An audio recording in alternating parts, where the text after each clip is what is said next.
విధ్వంసం, ఆగిపోని తుపాకుల మోత. ఒకరు ఆక్రమణ లక్ష్యంగా ముందుకు వెళ్తుంటే మరొకరు మాతృభూమి రక్షణ కోసం ప్రాణాలకు తెగిస్తున్నారు. రష్యా యుక్రెయిన్ యుద్ధం ఫిబ్రవరి 24తో 4 ఏళ్లు పూర్తి చేసుకుంటుంది. రెండో ప్రపంచ యుద్ధం తర్వాత ఐరోపాలో అతిపెద్ద చెత్త రికార్డును మూటగట్టుకున్న యుద్ధం ఇది అని చెప్పొచ్చు. లక్షలాది మంది సైనికులు ప్రాణాలు కోల్పోయినా పుతిన్ దురాక్రమణ దాహం తీరడం లేదు. ఐక్యరాజ్య సమితి సైతం జ్యేష్ఠులుడికి చూస్తున్న ఈ సమయంలో అమెరికా అధ్యక్షుడు డొనాల్డ్ ట్రంప్ జూన్ వరకు గడువు విధిస్తూ రష్యాకు అల్టిమేటం జారీ చేశారు. అసలు ఈ 4 ఏళ్లలో ఏం జరిగింది? ఎన్ని లక్షల మంది బలయ్యారు? ప్రత్యేక కథనంలో చూద్దాం.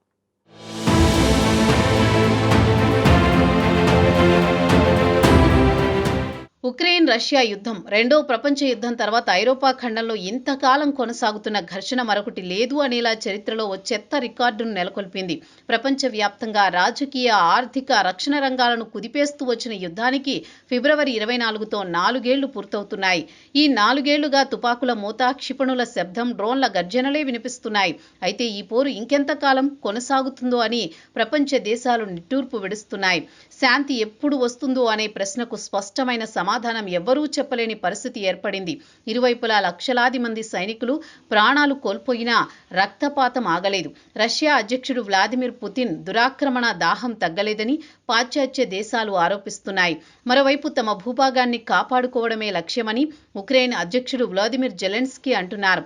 ఐక్యరాజ్య సమితి వంటి అంతర్జాతీయ వేదికలు చర్చలు జరిపినా, తీర్మానాలు ఆమోదించినా భూమిపై పరిస్థితుల్లో పెద్ద మార్పు కనిపించలేదు. శాంతి కపోతం ఎగరాలని ప్రపంచం కోరుకుంటున్నా యుద్ధరంగంలో మాత్రం రక్తధారలే కనిపిస్తున్నాయి.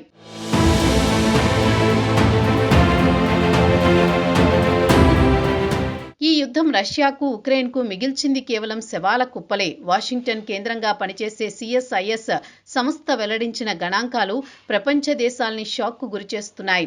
రష్యా సైన్యంలో సుమారు 3,25,000 మంది చనిపోయారని, 12 లక్షల మందికి పైగా గాయపడ్డారు. ఉక్రెయిన్ వైపు 1,40,000 మంది సైనికులు నేలకొరగగా 6 లక్షల మంది గాయపడ్డారని నివేదికలో పేర్కొంది. మొత్తం ఇరువైపులా కలిపి దాదాపు 20 లక్షల మంది సైనికులు ఈ యుద్ధంలో సమిధలయ్యారు. ఒక తరం యువత యుద్ధం వల్ల తుడిచిపెట్టుకుపోయింది. అయినా పుతిన్ రష్యా, ఉక్రెయిన్ భూభాగంలో కేవలం 20% మాత్రమే ఆక్రమించుకోగలిగింది. అందుకే NATO secretary general mark రుట్టే Russia ఆక్రమణ వేగం నత్త కంటే మెల్లగా ఉంది అని ఎద్దేవా చేశారు. అమెరికా అధ్యక్షుడు డొనాల్డ్ ట్రంప్ తాజాగా రష్యాపై హెచ్చరికలు జారీ చేశారు. ఉక్రెయిన్పై తక్షణం యుద్ధం ఆపకపోతే మరింత కఠినమైన ఆర్థిక ఆంక్షలు విధిస్తానని, అందుకు జూన్ వరకు గడువు ఇస్తున్నానని తెలిపారు.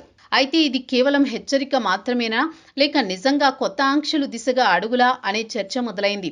అదే సమయంలో మరిన్ని కీలకమైన ప్రశ్నలు తలెత్తుతున్నాయి. డాన్బాస్ ప్రాంతాన్ని రష్యాకు వదులుకునేందుకు జెలెన్స్కీ అంగీకరిస్తారా, లేక తమ భూభాగాన్ని చివరి అంగుళం వరకు రక్షించేందుకు పోరాటం కొనసాగిస్తారా? పుతిన్ తన లక్ష్యాలను సాధించక ముందు వెనక్కు తగ్గుతారా వంటి $1 ట్రిలియన్ ప్రశ్నలుగా మారాయి.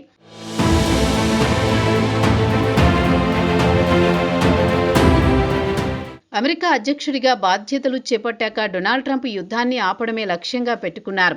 ఎన్నో అంతర్జాతీయ ఘర్షణల్లో మధ్యవర్తిత్వం చేసిన అమెరికా ఈ యుద్ధాన్ని ఆపడంలో ఇప్పటి వరకు స్పష్టమైన ఫలితాలు సాధించలేకపోయింది.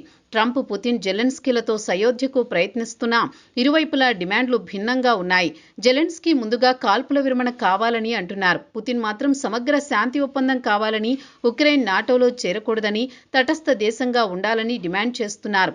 అలాస్కాలో జరిగిన శిఖరాగ్ర చర్చలు పెద్దగా ఫలితం ఇవ్వలేదు. అయినప్పటికీ ట్రంప్ యుద్ధాన్ని ఆపాలని తీవ్రంగా ప్రయత్నిస్తున్నారు. దీంతో మధ్యంతర ఎన్నికల్లో రాజకీయ లాభం పొందాలని చూస్తున్నారు. కానీ యుద్ధరంగంలో పరిస్థితులు అంత సులభంగా మారేలా కనిపించడం లేదు. యుద్ధం ఆపకపోతే రష్యాపై అసాధారణమైన ఆర్థిక ఆంక్షలు విధిస్తానని ట్రంప్ పుతిన్ను హెచ్చరించారు. దీనికోసం ఆయన జూన్ నెల వరకు గడువు విధించారు. డోన్బాస్ ప్రాంతంతో పాటు ఉక్రెయిన్ నాటోలో చేరకూడదని పుతిన్ చెబుతుంటే ఒక్క అంగుళం భూమిని కూడా వదులుకోమని జెలెన్స్కీ స్పష్టం చేస్తున్నారు. దీంతో ఈ యుద్ధం ఎప్పుడు ఆగుతుందో ఎవరూ చెప్పలేని పరిస్థితి నెలకొంది.